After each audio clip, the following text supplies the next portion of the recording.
todos, bienvenidos a este video. En esta ocasión, como han leído en el título, voy a responder algunas de las preguntas que ustedes me dejaron y voy a comenzar con la primera. Esta la realiza Joana. ¿Cuál es tu rey favorito y por qué? Mi rey favorito es Ricardo III de Inglaterra. Tengo muchas razones, pero les voy a comentar las dos principales. La primera es que él tenía un interés genuino en la justicia y en la igualdad, sobre todo en una época en la que los nobles o los reyes no se preocupaban por la clase baja, es decir, por los plebeyos, y estoy hablando de la Edad Media, chicos, que fue una edad muy difícil, muy injusta, sobre todo para estas personas que no tenían títulos ni dinero. Ellos eran considerados una propiedad de los nobles, eran maltratados todo el tiempo. El tener asistencia legal para ellos era imposible porque era muy cara. Además, ni siquiera conocían sus derechos porque no entendían las leyes, estaban en latín y ellos casi ninguno hablaba latín, así es que eran abusados y maltratados todo el tiempo.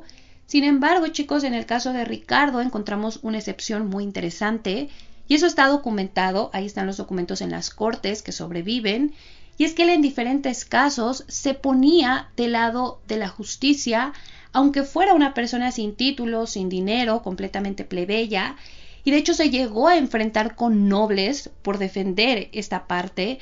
Por ejemplo, chicos, una señora llamada Catherine en algún momento pide justicia porque a su esposo lo matan de forma muy cruel para robarle, y entonces se descubre en el proceso que los hombres que lo atacaron son hombres que trabajan para Ricardo, y se esperaba que Ricardo los protegiera porque eso era lo que hacían todos los nobles, se protegían entre ellos, protegían a sus hombres, pero él no lo hace. De hecho, él lleva a sus hombres ante la justicia y pide que el caso se resuelva de forma imparcial, de forma objetiva, que se busque la verdad.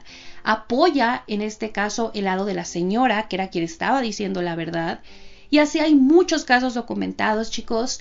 Ya siendo rey, él hace que las leyes se traduzcan al inglés para que todos las entiendan, le brinda a las personas la posibilidad de tener asistencia gratuita, fianzas, hace muchas reformas para tratar de que la justicia fuera igualitaria, y eso es algo que es completamente atípico, es una gran excepción, por eso es que me gusta mucho como monarca.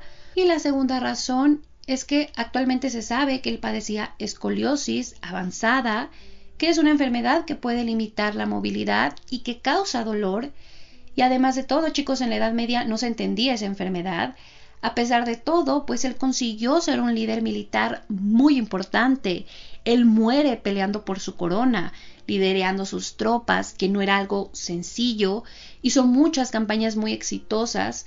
Entonces creo que el haber tenido también esa capacidad de poner a un lado todo lo que se decía de su enfermedad, de que era una maldición de Dios, y también el impacto que pudo haber tenido físico, y aún así sobresalir en un campo tan complicado como era el militar en la Edad Media, pues es algo que también me llama mucho la atención. Así que pues esas son mis razones. La siguiente pregunta la deja Juliana Barrete. ¿Cuál es tu dinastía favorita? ¿Cuáles son tus reyes favoritos? ¿Por qué son tus favoritos? La verdad es que no tengo una dinastía, en realidad tengo tres. La primera es la dinastía número 18 de Egipto, y me encanta porque es una dinastía que ve florecer Egipto, que lo ve llegar a su esplendor, tanto territorialmente, políticamente, se hacen acuerdos, pasan muchas cosas, hay figuras súper destacadas como Tutmosis III, Ramsés II el Grande, Hatshepsut, que es un personaje que admiro muchísimo. Otra dinastía que también me llama la atención, esa es en el territorio de España, y son los Trastamara, porque son los que le dan forma a lo que va a ser después el Imperio Español. Digo, luego llegan los Habsburgo a hacer lo propio, pero sí, los Trastamara me gustan bastante. En Inglaterra, pues desde luego que están los Plantagenet, que fueron los reyes guerreros, y que deja también figuras muy interesantes. Y de mis reyes favoritos, bueno, ya expliqué lo de Ricardo III.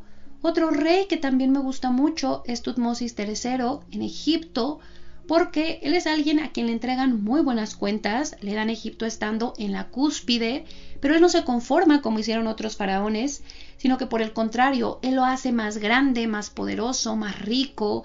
Sus técnicas militares todavía hoy son estudiadas, entonces me hace una super figura. Así que diría que esos dos básicamente. La siguiente pregunta la realiza Jacqueline Flores. ¿Cuál es la época de la historia que más te atrapa y por qué? Híjole, yo creo que la Edad Media, sobre todo en Inglaterra, siempre me ha llamado la atención la ropa, la forma de vida, las costumbres de la Edad Media, porque se me hace tan interesante cómo ellos interpretaban todo diferente, cómo creían en cosas que para hoy parecen loquísimas, pero ellos lo creían de corazón. Además, ahí es donde se da la Guerra de las Dos Rosas, que es mi guerra civil favorita, así que diría que la Edad Media. La siguiente pregunta la realiza Marlene Martínez Saucedo. ¿Qué fue, quién fue o qué te motivó a hacer este tipo de videos? ¿Cómo haces para obtener información y darla aquí a tus seguidores? En el caso de la motivación, la verdad es que fue Hatshepsut, que es uno de mis personajes favoritos.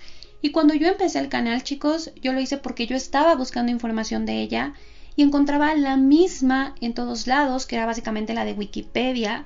Y después yo empecé a buscar en otros idiomas o en libros y me di cuenta que había descubrimientos nuevos, pero que no se estaban dando a conocer. Entonces por eso lo hice y yo sinceramente pensé que nadie me iba a ver, qué bueno que ustedes sí me ven. Entonces esa fue mi motivación y así fui descubriendo como otros personajes de los que tampoco había mucha información y así. Y la información, en realidad yo ahora utilizo mucho bibliotecas digitales, se las voy a estar colocando en pantalla, porque ahí es donde rastreo los libros, sobre todo los libros antiguos de hace 200 años, que recopilan cartas de los reyes, de las reinas, lo que decían los embajadores, crónicas y cosas así. Entonces eso es algo que utilizo muy seguido. Otra cosa también son las crónicas que están ya digitalizadas en ciertos portales. Algunos países tienen páginas como esta que les voy a colocar aquí, que es de Inglaterra. Y esta página lo que hace es que tiene digitalizados todos los rollos del Parlamento, algunas cartas, las menciones que se hacían de ciertos personajes históricos y que hacían otros personajes históricos. Entonces todo eso lo reviso. También yo tengo una colección de libros, de algunas enciclopedias, tengo revistas y pues todo eso me ayuda, chicos, a poderles dar a ustedes la información. La siguiente pregunta la realiza Andrés Betancourt. ¿Qué te motivó a subir videos de historia específicamente y si en algún momento te frustraste en el canal? Bueno, la motivación ya se la respondí y sí, desde luego que me he frustrado. Creo que fue hace como 3 años cuando ya había abandonado el canal. Dejé de subir videos como 1 año porque me estaba costando mucho trabajo, me estaba tardando mucho en hacer un video. Luego los subía como muy tarde y ya nadie los veía y entonces como que me frustraba tardarme tanto en ciertos videos o como ponerle tanto esfuerzo.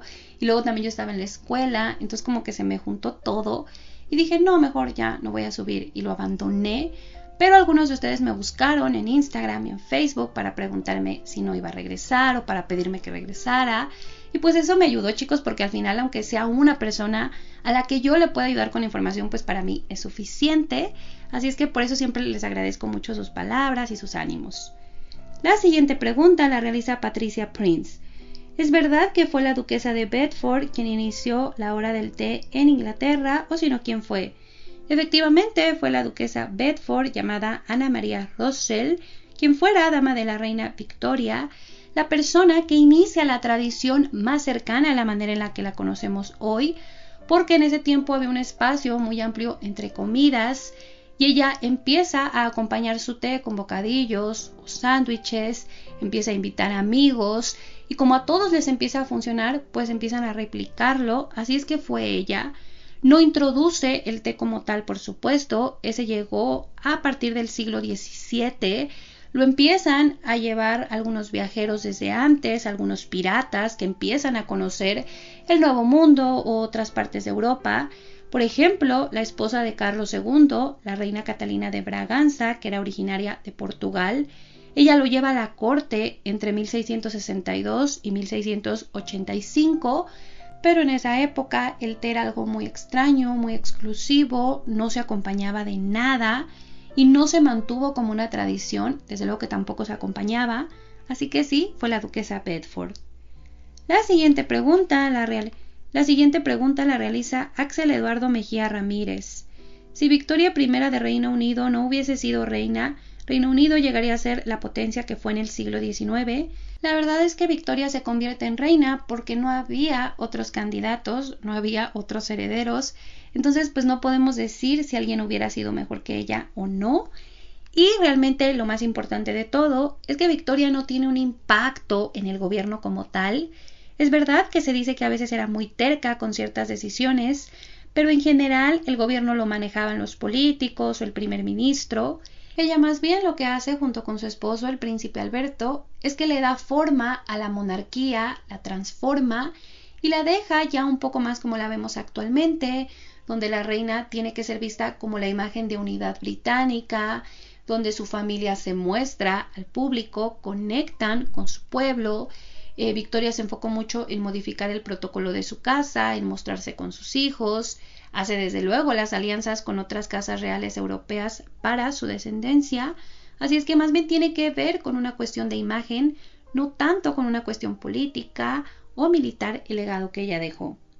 La siguiente pregunta la realiza Carlos Vargas. ¿Hay alguien ahora que diga que desciende de la familia Julio Claudia? Desde luego que hay descendientes genéticamente de esta dinastía, pero no hay una persona que lo esté alegando, por lo menos de forma oficial, ni tampoco que destaque.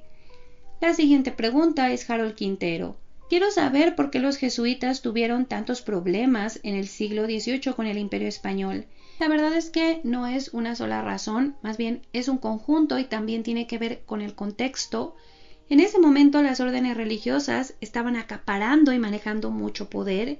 Eso los llevó a enfrentarse entre ellos, es decir, que una orden competía con la otra, y pues también tenían que tener cierta relación con los monarcas, que en España durante un buen tiempo los favorecieron, las personas, inclusive los regentes, pero ya después esto cambió, ya empezaron a favorecer otras órdenes religiosas, así es que esto también tuvo que ver con esta competencia que se daba. Y al final, pues lo que pasa es que los jesuitas terminan siendo expulsados, por lo menos de forma oficial, del Imperio Español. Pero como te digo, fue un conjunto de muchas cosas que tiene que ver con el poder que estaban abarcando, la influencia y la competencia que también se estaba dando con otras órdenes. La siguiente pregunta la hace Fim Ross. ¿En qué países existen descendientes de los vikingos? Pues realmente en todo el mundo, por las cuestiones migratorias que sucedieron y porque ellos se asimilaron a la población, pero sobre todo se concentraron en Suecia, Dinamarca, Noruega, Finlandia, Inglaterra, Escocia. Y para citarte un ejemplo claro, la actual reina de Dinamarca, Margarita II, es descendiente de reyes vikingos que gobernaron ese territorio. Algunos de sus antepasados son Gorm el Viejo y Harald Bluetooth. Mismo caso de la reina Isabel II de Gran Bretaña. Ella es descendiente de Guillermo el Conquistador, que a su vez era descendiente del vikingo Rollo, que fue la persona a la que se le atribuye haber fundado Normandía. Así que esos son los dos casos que te puedo citar como ejemplos. La siguiente pregunta es historia en celuloide. ¿Crees que los personajes históricos deberían ser siempre adaptados fielmente en el cine? Personalmente yo creo que sí, creo que deberían de adaptarse de modo que no se modifiquen los hechos conocidos de su vida. Desde luego que hay blancos porque no sabemos qué pensaron o qué sintieron, entonces creo que se entienden esas licencias creativas, pero ya que se modifique el color de piel o que se diga que una mujer era lesbiana cuando no lo era y cosas así, me parece que ya es cruzar un límite, pero esa es mi opinión personal. La siguiente pregunta es Sandra Castro. Me gustaría saber cuáles son las actrices que han llegado a ser parte de la realeza. Desde luego que está Meghan Markle, que se casó con el príncipe Harry en el año 2018 y obtuvo el título de duquesa de Sussex, aunque bueno, ahora ellos están en una situación un poco complicada y polémica. Después también está probablemente la más conocida, que es Grace Kelly. Ella fue una actriz norteamericana quien se casó con el príncipe Rainiero de Mónaco en 1956 y fue su princesa consorte. Otro caso es el de Rita Hayworth, quien en el año 1949 se casó con el príncipe Ali Khan, que pertenecía a la dinastía Nizari Ismailí, aunque ellos se divorciaron 4 años después. Otro caso lo encontramos en Suecia con Sofía Cristina, quien fue modelo, actriz y de hecho también apareció en reality shows. Ella está casada con el príncipe Carlos Felipe de Suecia, por eso ella es princesa. Otro caso es la actriz británica Sophie Winkleman, quien está casada con Lord Frederick Windsor desde el año 2009. Él es hijo del príncipe Michael de Kent, quien, si bien no pertenece a la rama principal de la familia real británica, pues está muy conectado y desde luego que pertenece a la nobleza. Y pues esos son los casos que por lo menos yo conozco, chicos. Si ustedes saben de otro, déjenmelo. Y la siguiente pregunta la realiza Ernesto. La princesa Leonor de España, cuando se convierte en reina, ¿también tendrá que cambiar su nombre? La verdad es que históricamente, en ocasiones algunos príncipes o princesas sí han tomado otro nombre cuando ya se convierten en monarcas, pero generalmente esto se hace porque ellos quieren honrar a su abuelo o a su padre, o porque el nombre que tienen se asocia con algo negativo. En el caso de Leonor, la verdad puede ser que ella lo haga, aunque personalmente no veo ningún motivo para que ella realice ese cambio, así que no lo creo, pero pudiera ser. La siguiente pregunta es de Samuel Marcos. ¿Crees que en la actualidad un país con república puede cambiar de forma de gobierno y convertirse en un país con monarquía? Personalmente no lo creo. Yo creo que esos cambios que surgieron, si ustedes se fijan, están muy cerca, o más bien fueron como resultado o dentro de alguna de las guerras mundiales, la primera o la segunda, que son realmente los momentos en los que se reorganizó el territorio, el poder político también estuvo por ahí cambiando. Entonces, pues tuvo que ver con eso. Actualmente la situación no está cambiante de esa forma. Y los gobiernos, más allá de que funcionen o no, que no son monarquías, están muy bien establecidos. Es muy difícil que quieran soltar el poder, más allá de que algunas personas lo aprueben. Por ejemplo, en Brasil la monarquía es muy bien percibida, pero pues es un proceso demasiado complicado. Personalmente no lo creo, por lo menos no ahora. La siguiente pregunta la realiza Andrea Soto. Una de mis incógnitas siempre ha sido: ¿cuáles eran todas las labores de las damas de compañía de una reina? ¿Cómo se elegían?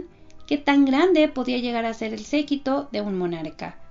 La verdad es que los deberes de las damas de honor variaban de una corte a otra, también han ido cambiando con el tiempo, pero te lo voy a decir de forma general.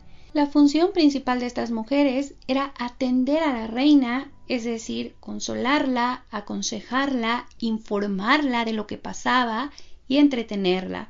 Por eso es que ellas tenían que manejar la etiqueta a la perfección, ser talentosas con los instrumentos, con el bordado, con la lectura, y algunas tenían ya algunas actividades más definidas, como cambiarle la ropa, responder su correspondencia, bañarla y sobre todo no dejarla sola nunca.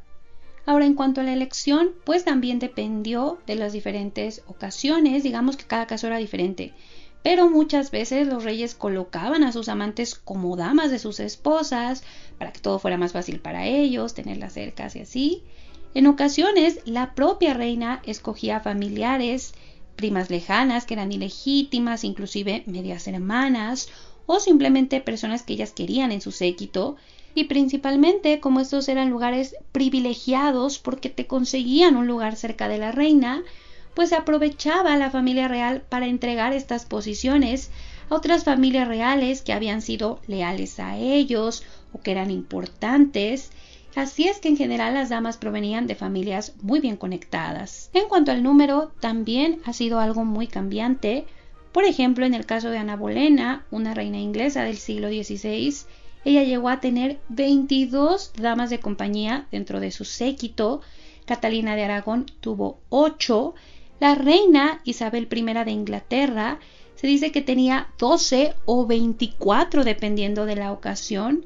En el caso de Isabel II, la monarca actual de Gran Bretaña, ella tiene 5 que ya cumplen más bien unas funciones ceremoniales como de compañía y así, pero todavía esos puestos siguen existiendo. La siguiente pregunta la dejó Mauricio 30. ¿Qué opinión tienes del virreinato de Perú y si tendrían descendencia peruana? Desde el punto de vista histórico se me hace algo muy interesante, sobre todo por el papel que después juega en la independencia de todos los territorios que estaban involucrados, y creo que es algo que no se ha revisado con tanto detalle como debería.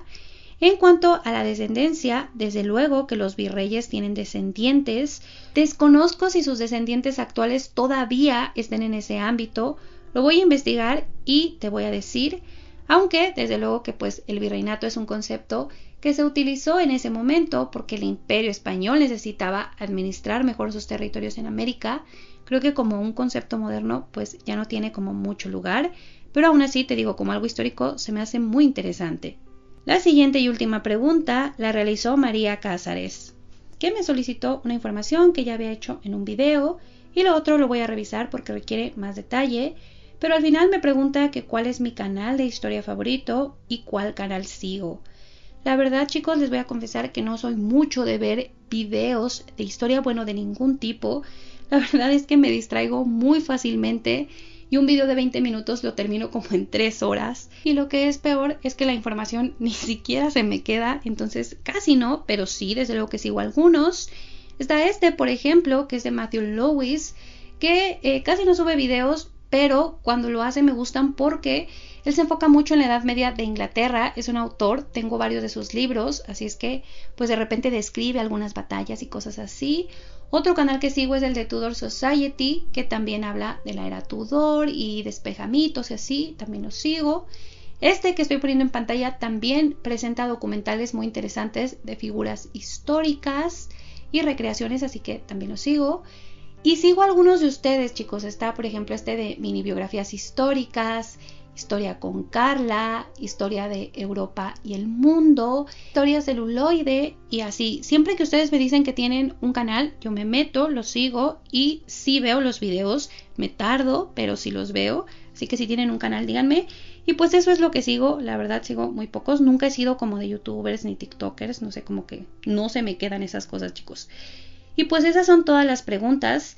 Ya a otras personas les estuve respondiendo personalmente porque me pedían más como hacer un video completo de cierto tema y desde luego que lo voy a hacer. Nada más ténganme paciencia. Y pues eso es todo de mi parte, chicos. De verdad, muchísimas gracias por haber participado en esta dinámica. Díganme si les gustó, si les gustaría que hiciera una segunda parte o qué dinámica les gustaría, no sé, tal vez un en vivo. Díganme, yo voy a estar leyendo sus comentarios. Y pues eso es todo de mi parte, chicos. De verdad, muchísimas gracias y espero que les haya gustado este video.